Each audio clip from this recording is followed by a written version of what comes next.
So here's how we can turn on the camera permission for a browser on iPhone, and let's get started. So if you're new on this channel, most definitely subscribe so you don't miss videos and tutorials like this one.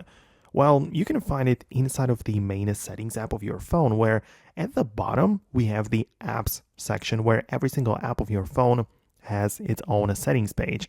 So from those which are sorted alphabetically so you can find it easily, just go to Safari like that, and again another set of options, but go entirely to the bottom like this, and in there you can find the camera section. So just tap on it and three options to pick from, right? So you can see we have the ask, deny, or allow, right? So if you have the ask, every time your Safari will need the camera access, it will ask you if you want to give it, right? So you can just click on allow or not allow every single time you'll need to confirm it.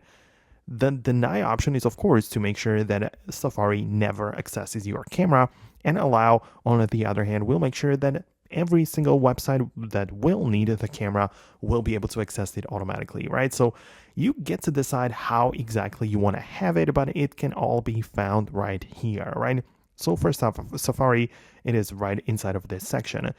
I just had to make this video because usually the camera settings can be found in the privacy and security section, and there is the camera section for all of the apps which might need to access it. However, for Safari, it's not there because it has to be part of the dedicated Safari section, right? So that's why I'm making these videos to clear things up.